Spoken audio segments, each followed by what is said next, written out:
je suis ravie de vous retrouver aujourd'hui pour ce live. Au secours, c'est la crise, donc qui va concerner la gestion des crises émotionnelles de nos enfants. J'attends qu'Elodie puisse partager la vidéo sur son groupe de mamans, puisque c'est grâce à Elodie que je vous fais ce live aujourd'hui. C'est elle qui m'a demandé d'intervenir sur son groupe des Mom Power pour vous parler de sujets de parentalité. Voilà, alors je vais regarder, est-ce que vous m'entendez bien? Si, voilà, si vous pouvez me dire en commentaire si vous m'entendez bien. Alors, je vais commencer par une petite présentation pour ceux qui ne me connaissent pas. Alors, je m'appelle Anaïs Pitt, je suis coach en parentalité positive, c'est-à-dire que j'accompagne les parents qui rencontrent des difficultés à retrouver une relation plus apaisée avec leurs enfants grâce à la parentalité positive. Donc, je suis formée par Charlotte Uvira et je suis également animatrice de ces ateliers TEPAPO pour techniques de parentalité positive qu'elle a créés pour les parents. Voilà, je vois qu'Elodie me dit c'est bon, tu y es. Est-ce que tout le monde m'entend bien? Dites-moi, sinon je peux mettre le micro. Voilà, voilà. Alors, qu'est-ce que c'est la parentalité positive? Sur le groupe d'Elodie, il y avait une vidéo de présentation où je vous en parlais, mais je vais quand même voilà, refaire un petit topo pour ceux qui ne l'ont pas vu et pour ceux qui me suivent sur ma page à moi sur Petit Pas Vers Toi. Je pense qu'on m'entend bien. Ok. Ok, d'accord. Alors, la parentalité positive, c'est un ensemble de pratiques éducatives, donc dites positives, c'est-à-dire bénéfiques pour le développement psycho-affectif de l'enfant. Alors en fait, ces pratiques éducatives vont permettre à l'enfant de développer sa sécurité intérieure, ses compétences psychosociales et son estime de soi.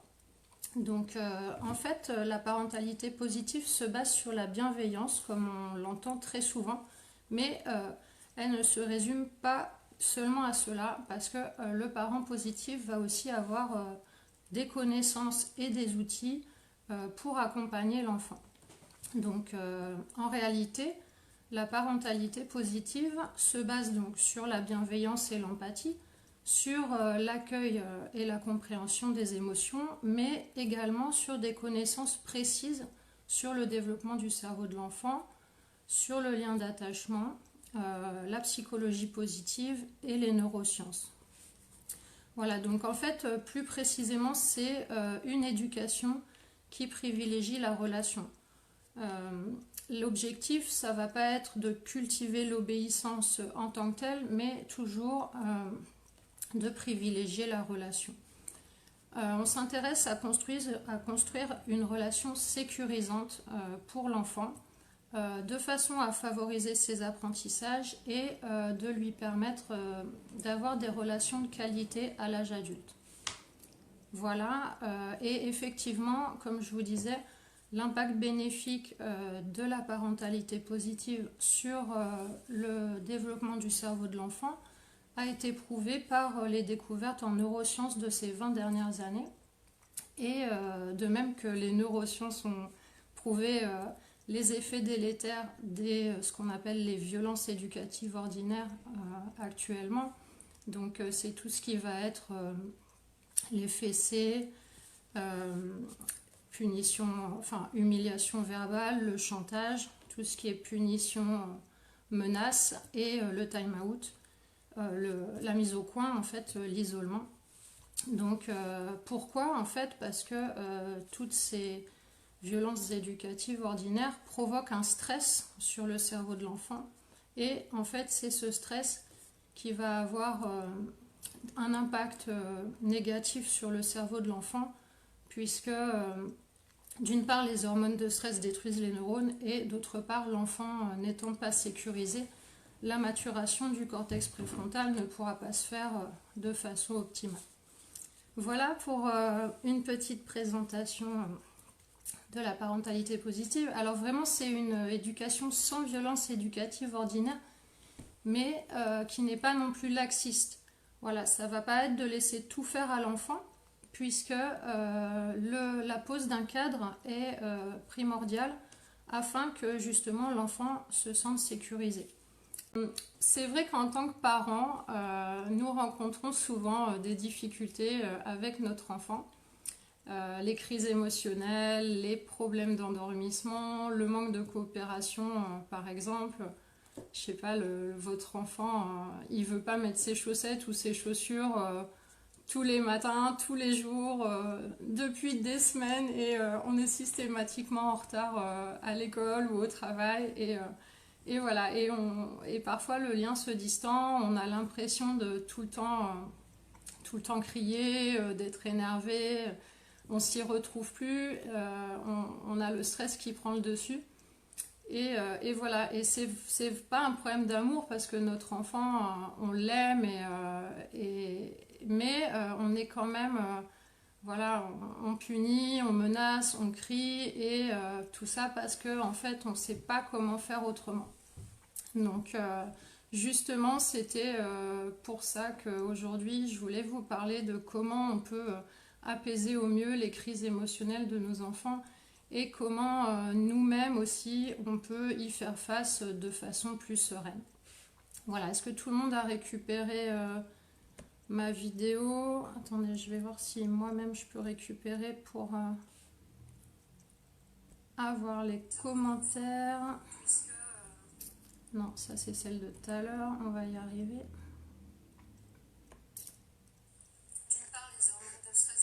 Ah, je suis désolée, hein, je suis pas encore très au point sur le live Facebook. Alors, donc, en cas de crise émotionnelle, qu'est-ce qu'il faut, enfin, que faire, quoi, en fait? Donc, tout d'abord, je voulais vous faire un petit rappel. Je pense que vous le faites tous, mais bon, c'est toujours bien de s'en rappeler. C'est les 4 questions prioritaires à se poser quand il y a une crise. C'est est-ce que l'enfant a faim? Est-ce qu'il a soif? Est-ce qu'il est fatigué ou est-ce qu'il se sent seul? Dans le sens où est-ce qu'il a passé une bonne partie de la journée pas avec nous, enfin est-ce qu'il nous a pas vu une bonne partie de la journée et qu'il a besoin d'être en lien? Voilà, répondre aux 4 besoins primaires. Ma fille qui faisait systématiquement une crise à la sortie de l'école, assez forte, à 16h30, là, c'était même parfois, elle s'allonge au milieu de la cour, donc c'est un petit peu gênant. Et en fait, je me suis rendu compte que depuis que j'amène une bouteille d'eau et un petit tanka, en fait, ça s'est apaisé spontanément. Elle était assoiffée et affamée au moment de la sortie de l'école. Et je crois que ce qui est vraiment très important, au-delà de ces 4 questions, c'est en fait de pouvoir se mettre en empathie avec les besoins de l'enfant et également avec ses émotions. C'est-à-dire que se mettre dans l'état d'esprit de se dire c'est un enfant. Son cerveau est en voie de développement. Il n'est pas encore capable de gérer ses émotions, plutôt que d'être dans l'état d'esprit où on se dit il me cherche, il me teste, il cherche les limites. Et voilà, ce changement un petit peu de mindset, enfin d'état d'esprit, nous aide parce que si on pense il me cherche, il me teste, il va me trouver, on est déjà en fait dans un état d'esprit de conflit, voilà, d'énervement, d'attaque. Que si on peut se dire c'est son cerveau, voilà, qui n'est pas encore en capacité de gérer seul l'émotion, ça va nous permettre de nous-mêmes pouvoir voilà, se mettre dans un état d'esprit plus apaisé. Et c'est pour cela que le cerveau de l'enfant, c'est vraiment une de mes thématiques favorites, parce que je crois vraiment que quand on comprend que le cerveau est en voie de développement, on peut plus facilement se mettre dans l'état d'esprit voilà, d'accompagner avec bienveillance. Donc, comme je vous disais, ce cerveau n'est pas mature. C'est un cerveau qui est en développement et ça va être encore pendant un bon moment. À la naissance, il n'y a que 17% des neurones qui sont connectés. Et en fait, au fur et à mesure des semaines et des mois, des années, progressivement, les neurones et les différentes parties du cerveau vont voilà, se connecter et se développer. Le cortex préfrontal qui est responsable, entre autres, de la gestion des émotions fortes, lui, son développement ne débute que vers 5-6 ans. Donc, vous voyez, on a le temps. Hein.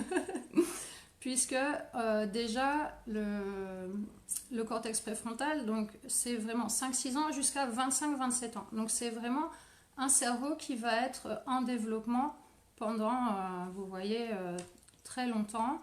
Et avant 5-6 ans, de fait, l'enfant n'est pas capable de réguler son émotion forte, donc colère, peur. Et du coup, ça ne sert à rien de lui demander de la gérer seule, de se calmer, de l'isoler dans sa chambre ou de le menacer pour qu'il se calme, puisque il n'a pas la capacité au niveau cérébral de gérer sa colère ou émotion forte. Bon, on va parler principalement de colère, mais voilà. Donc, de même qu'il ne peut pas anticiper, planifier, anticiper les conséquences de ses actions, il n'est pas en capacité de gérer seul sa colère. Donc voilà. Donc, c'est vrai que pour en revenir aux besoins, tenir compte des besoins de l'enfant, sachant que les besoins sont universels, hein, il n'y a pas uniquement que ces quatre-là dont je vous ai parlé, la faim, la soif, la fatigue et le besoin d'être en lien.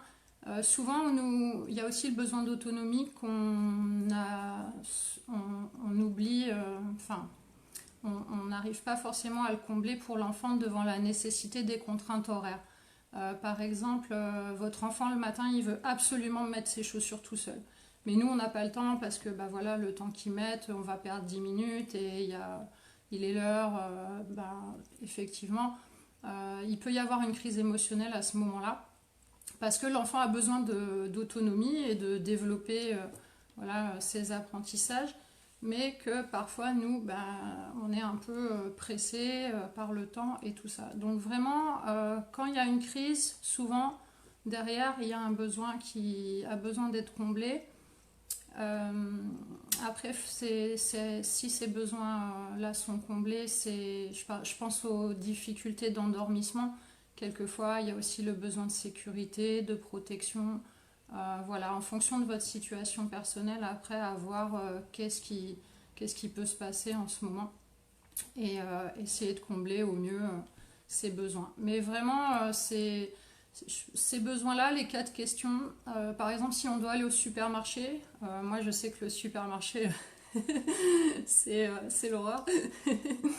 Peut-être qu'on peut voilà, faire le point avant et se dire voilà, est-ce qu'il a pris son goûter, est-ce qu'il a bien bu, si on l'a pas vu de la journée, peut-être on peut faire un petit tour au parc ou un petit truc ensemble et ensuite peut-être aller faire les courses pour se mettre en position d'éviter peut-être la crise ou en tout cas qu'elle soit moins forte. Voilà, alors si on revient au moment où il y a une crise émotionnelle, qu'est-ce qui se passe en fait pour l'enfant ? Donc un refus ou une frustration sont interprétés par le cerveau de l'enfant comme un stress. Donc c'est-à-dire qu'on va avoir les hormones du stress, cortisol, adrénaline, qui vont être libérées dans le corps et qui vont entraîner une réaction émotionnelle, donc de colère. Là on parle surtout de la colère. Et à ce moment-là, il va nous falloir aider l'enfant à réguler son stress. Alors je dis nous falloir parce que c'est à nous, parents, de l'aider parce que son cerveau est en voie de développement, comme je vous disais, et lui, il n'a pas encore la capacité. Alors, je ne sais pas, pour ceux qui connaissent le modèle du cerveau dans la main de Dan Siegel, vous avez le cerveau d'en bas. donc qui est primaire et réactif, qui correspond au cerveau reptilien et au cerveau limbique, celui des émotions. Donc voilà, ça c'est le cerveau d'en bas et le cerveau d'en haut, donc le néocortex et plus précisément le cortex préfrontal, qui va venir donc chez l'adulte. Vous avez le stress, donc qui met en action l'amygdale, qui déclenche le cerveau d'en bas. Et chez l'adulte, notre cerveau d'en haut va venir comme ça apaiser notre stress. Et ça nous permet de réguler l'émotion. Chez l'enfant, c'est le cerveau d'en bas qui est hyperactif. Et le cerveau d'en haut, donc qui n'est pas encore connecté et fini de développer, il peut pas, en fait, en tout cas ça débute qu'à 5-6 ans, il va pas pouvoir venir apaiser le stress. Donc l'enfant, il a besoin de l'adulte comme accompagnant, comme un deuxième cerveau en fait, pour lui permettre de gérer son stress. Donc vraiment ça va être notre travail d'être l'accompagnant de la gestion du stress de l'enfant dans ces moments de crise émotionnelle. Alors comment on fait? Et là, ce qui est vraiment important, ça va être de le prendre dans les bras. Donc pourquoi? Parce que en fait, la diminution du stress va passer par la production d'ocytocine dans son corps. L'ocytocine, c'est quoi? C'est l'hormone anti-stress, l'hormone du bien-être aussi, parfois on l'appelle, qui est sécrétée lors des relations agréables et qui va faire diminuer la sécrétion de cortisol et d'adrénaline dans le corps. Donc en fait, l'ocytocine que votre enfant va sécréter pendant que vous lui faites un câlin va venir apaiser l'activité de l'amygdale et lui permettre de se calmer. Donc si vous le permet, de prendre dans les bras, parfois on est en cas de crise, je pense à la crise du supermarché, parce que ça m'est déjà arrivé, on est obligé de le contenir un petit peu pour le jeune enfant si on peut. Mais voilà, vraiment la prise de l'enfant dans les bras, le câlin, va permettre d'apaiser le stress. Alors, il y en a qui vont me dire, mais c'est bien beau tout ça, mais si je prends mon enfant dans les bras pendant qu'il fait une colère, je ne l'éduque pas et je ne lui apprends pas à avoir un comportement adapté. Et en fait, si. Alors pourquoi?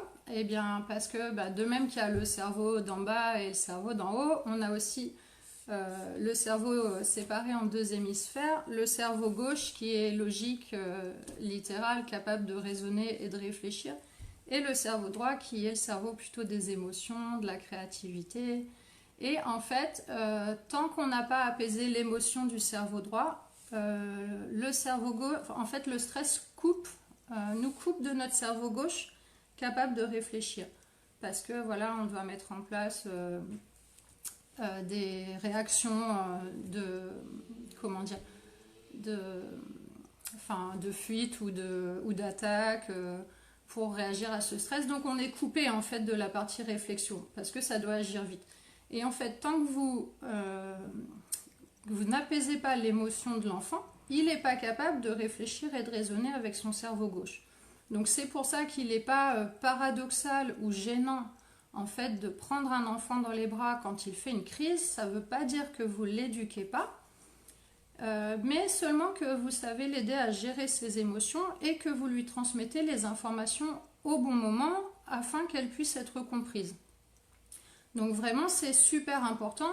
Ça sert à rien de partir dans des grandes explications sur voilà quel est le comportement adapté pendant que l'enfant fait sa colère parce que il n'est pas pour le moment capable de réfléchir et de raisonner. Donc le plus facile, ça va être d'abord apaiser cette émotion grâce au pouvoir de l'ocytocine en le prenant dans les bras.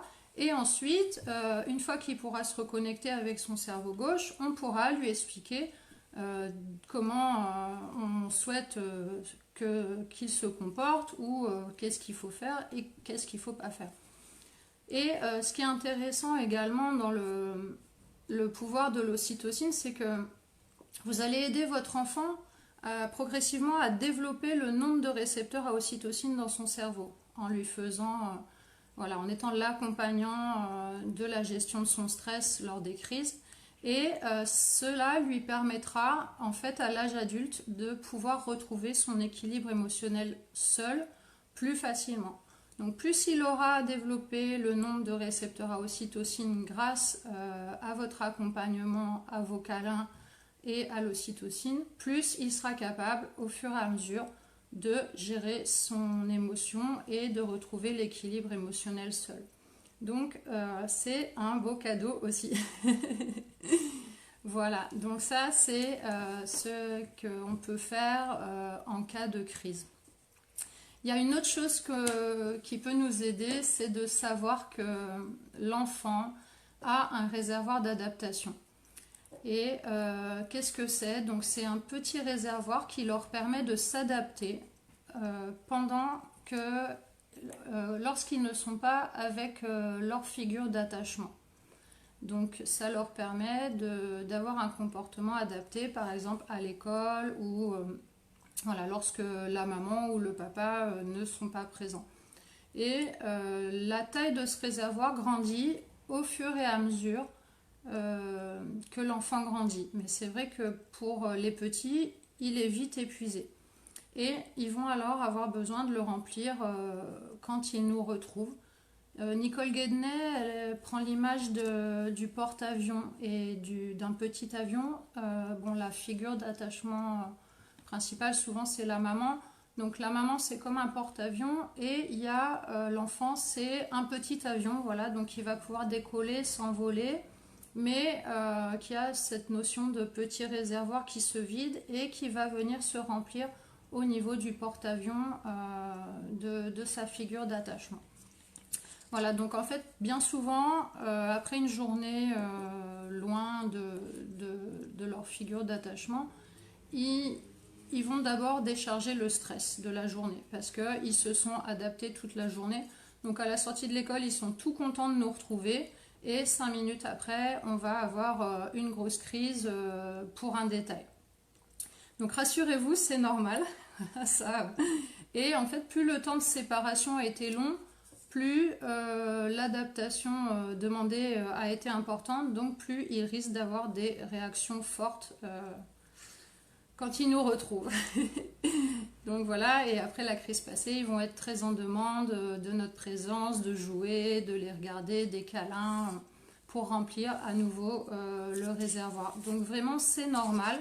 Et il y a souvent, par exemple, la grand-mère qui dit ah mais je comprends pas, avec moi il est toujours très sage, un peu du style bah tu dois pas bien t'y prendre. Et en fait non, c'est parce que avec elle votre enfant s'adapte, donc il a un comportement beaucoup plus adapté qu'avec vous. Et quelque part, s'il est difficile voire impossible avec vous, c'est parce que vous faites bien votre boulot et que vous créez un lien d'attachement de qualité avec lui.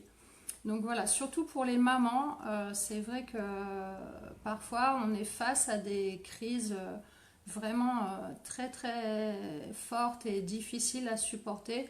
Mais rassurez-vous aussi par le fait que c'est aussi parce qu'on fait bien notre boulot et, et que voilà, le lien d'attachement est en place. Mais bon, il y a le stress de la journée qui va se décharger et ensuite le réservoir d'adaptation qui va avoir besoin d'être rempli. Voilà, donc ça aussi, ça peut nous aider parfois en sortie d'école. On se dit, ouf, ça va pas être facile là.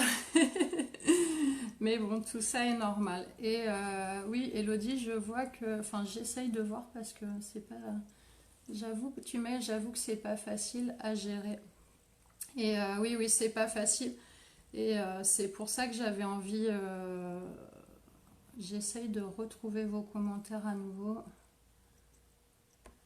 J'avais envie de vous parler aujourd'hui de ça parce que vraiment la parentalité positive c'est pas facile. Et voilà, moi je suis pas là pour venir vous dire eh ben voilà on fait comme ça. Non, c'est parce que justement moi-même avec ma fille qui a 5 ans, bah, c'est compliqué et c'est difficile tous les jours et voilà et c'est pour ça que j'ai envie de un petit peu transmettre les connaissances que j'ai sur le cerveau et en parentalité positive parce que c'est compliqué. Voilà. Une autre chose qui peut nous aider, c'est de savoir lâcher prise aussi. Euh, il y a certains jours, mais on se sent fatigué. Notre journée à nous aussi a été pénible, stressante. Et là encore, nous-mêmes, notre réservoir d'adaptation personnelle est voilà, soit vide ou peut-être est bien diminué. Et c'est vrai que se mettre en bienveillance aussi avec soi-même et pourquoi pas s'autoriser à lever le pied et à se mettre un petit peu moins de pression le soir venu avec notre enfant, ça peut aussi nous aider. Euh, il refuse absolument de prendre sa douche. Eh bien, moi, ça m'est arrivé il y a quelques jours.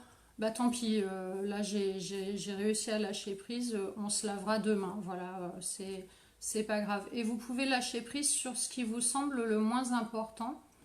Euh, Est-ce que ce soir c'est vraiment très important de cuisiner un grand repas ou est-ce qu'on peut simplement manger du riz et de la salade parce que voilà on est fatigué ou on est plus en retard et peut-être qu'on peut prendre 10 minutes pour jouer ensemble ou voilà faire une activité qui nous sera plus agréable et ainsi qu'à l'enfant et aussi pour pouvoir remplir ce réservoir d'adaptation si on n'a pas énormément de temps ensemble dans la soirée.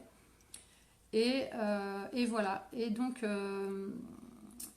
parce que quand notre réservoir d'adaptation personnelle suite à une journée pénible, là on va aussi s'énerver plus facilement que si tout va bien ou si vous vivez voilà des difficultés, je sais pas, dans votre couple, au travail, eh bien on est aussi on a une énergie qui est diminuée, qui est plus basse et qui fait que voilà, on risque peut-être de monter en pression plus facilement.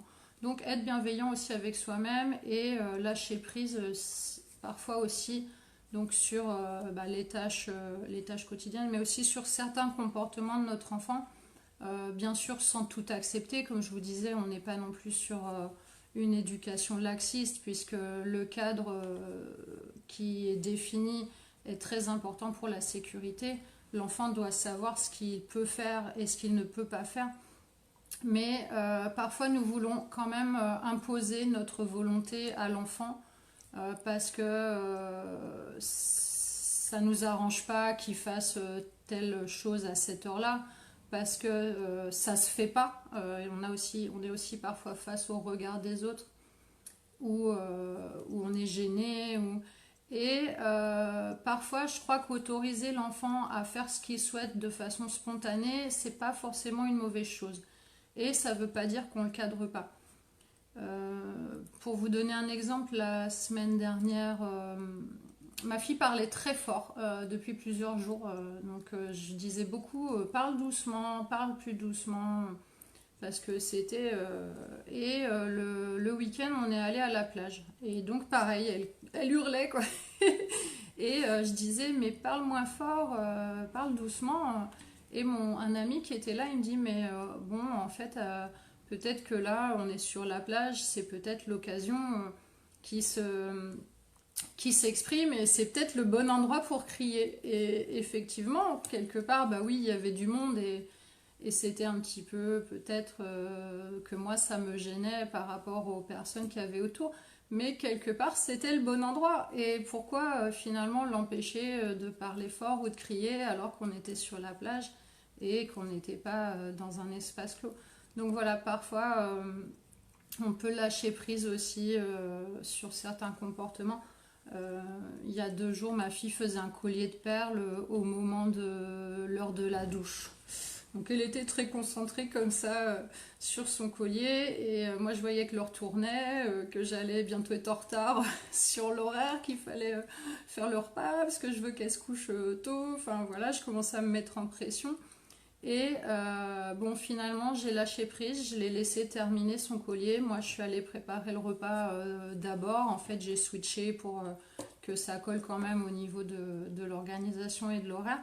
Mais j'ai ainsi pu éviter le conflit en lâchant prise sur ce que moi, je voulais imposer à telle heure. Et c'est vrai que imaginez un peu que vous soyez sur une activité qui vous plaît et que votre conjoint il arrive et il vous dise ouais non mais là faut que tu arrêtes tout de suite parce que là faut qu'on prépare le repas. Si on commence pas tout de suite tu vas jamais te coucher à l'heure et demain tu vas être fatigué et puis en plus après je vais encore m'énerver après toi. Est-ce que vous seriez motivé en fait à arrêter votre activité? Non. Et voilà, je crois que si on peut s'organiser d'une autre façon et parfois voilà, lâcher prise, ça fait vraiment diminuer aussi les conflits. Donc je parle de lâcher prise vraiment sans... c'est pas ce que je vous dis depuis tout à l'heure, c'est pas lâcher prise sur tout. Attention, hein, on reste quand même dans le cadre. Il y a aussi le respect des horaires qui cadrent, les rituels. C'est pas laisser l'enfant tout faire. C'est, je parle de lâcher prise avec bienveillance si soi-même on a une journée pénible ou si on voit que ben voilà l'enfant spontanément il est en train de faire une activité ou quelque chose, de pas imposer toujours notre volonté de façon conflictuelle. Voilà, c'est ça. Je vois qu'il y a un commentaire. On ne peut pas lâcher prise tout le temps. Eh ben non, on ne peut pas lâcher prise tout le temps. Mais voilà, certains jours, peut-être que bah ouais, on va faire un repas plus rapide. Peut-être que voilà,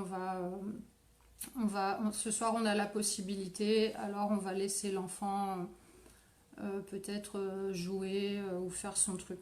Mais effectivement, on ne peut pas lâcher prise tout le temps. Mais aussi, parfois, quand il y a la crise émotionnelle qui est en train de se produire, demandez-vous, est-ce que c'est si important que ça? Parce que le lâcher prise, c'est là aussi. Est-ce que finalement, votre enfant, voilà, il veut mettre telle paire de chaussures, mais vous jugez que c'était pas vraiment celle qui était la plus adaptée aujourd'hui? Peut-être que parfois aussi on peut lâcher prise, c'est pas si important que ça, et puis il va faire son expérience aussi de lui-même. Moi j'ai le cas avec les bottes de pluie, là vous savez, les grosses bottes. J'ai pas trop envie qu'elle aille à l'école avec parce que c'est pas trop facile après toute la journée de marcher. Mais bon, voilà, elle veut mettre ces bottes-là, bah, après lui avoir expliqué que moi je trouve que c'est pas forcément les plus adaptées pour la journée à l'école. Parfois, ben, je lâche prise et je laisse faire aussi un petit peu ce que spontanément elle voudrait. Parce que ça fait aussi partie de l'apprentissage et qu'on ne peut pas non plus imposer toujours notre volonté de façon conflictuelle à l'enfant. Je vois pas les commentaires toujours, c'est pas facile. Je vais essayer de fermer la page et de recommencer. Deux petites secondes, excusez-moi. Voilà, donc une dernière chose aussi qui me paraît importante, c'est d'apprendre à respirer. Ça, c'est pour nous réussir à réagir de façon plus sereine. Juste de pouvoir faire une pause au moment où on va s'énerver. Je sais que c'est pas facile parce que souvent, en fait, l'émotion nous submerge et on s'énerve bah, presque d'un coup. Et justement, le fait de pouvoir souffler, ça nous permet aussi de temporiser un peu notre réaction et peut-être de pouvoir réagir autrement. Et c'est vrai que les personnes qui font du yoga ou de la méditation, ce sera plus facile pour elles parce qu'elles ont l'habitude de travailler sur leur souffle. Et je crois que voilà, respirer aussi dans les moments où ça va bien, mais ça peut être aussi quand on rencontre des difficultés au travail ou dans notre couple, ou c'est pas que avec l'enfant. Voilà, la capacité de prendre un temps pour respirer et souffler, ça me semble vraiment important, mais c'est de l'entraînement. Et c'est vrai que c'est quand même voilà, pas simple, mais ça peut nous aider. Moi, c'est vrai que souvent je sens que l'énervement monte et donc et voilà. Et parfois aussi, ça nous laisse le temps de nous reconnecter un petit peu à l'amour. Euh, L'amour qu'on porte à notre enfant, peut-être pour pas partir dans une colère avec des cris ou des mots qui pourraient voilà, être difficiles pour lui et surajouter au stress qu'il a déjà. Et c'est vrai que juste de penser parfois, c'est une petite astuce comme ça, mais c'est pas toujours facile au moment de la crise, de oh comme il est mignon quand il dort ou à repenser à lui quand il était bébé.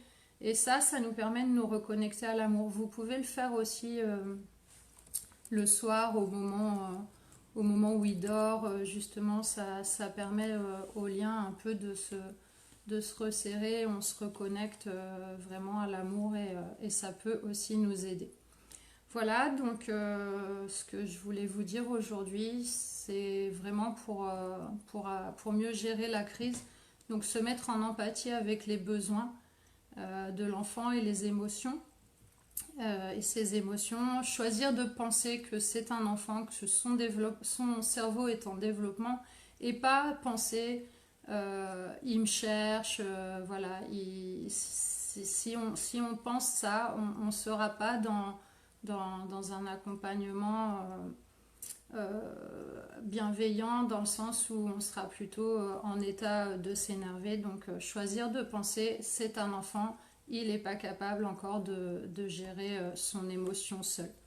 Et agir en tant qu'accompagnant de la gestion de son stress grâce au pouvoir de l'ocytocine, donc en le prenant dans les bras.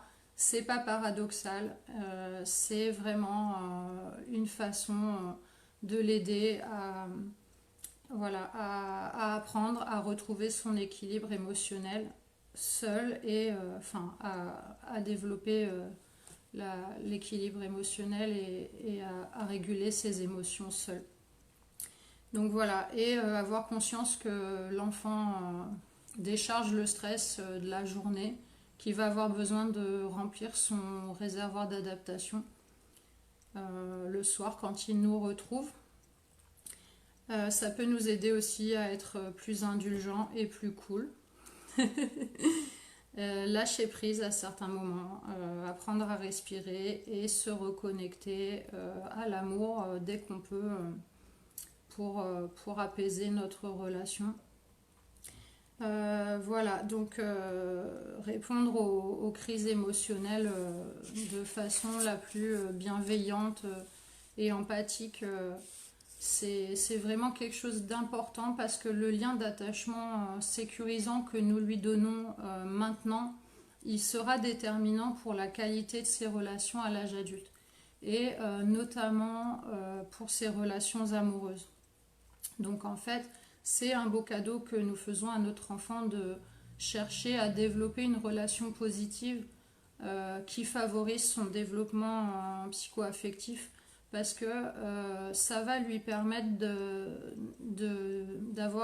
développer sa sécurité intérieure et une meilleure estime de soi. Et en fait, ce sera vraiment les bases solides, ce sera des bases solides qu'on lui donne pour ses relations et sa vie future.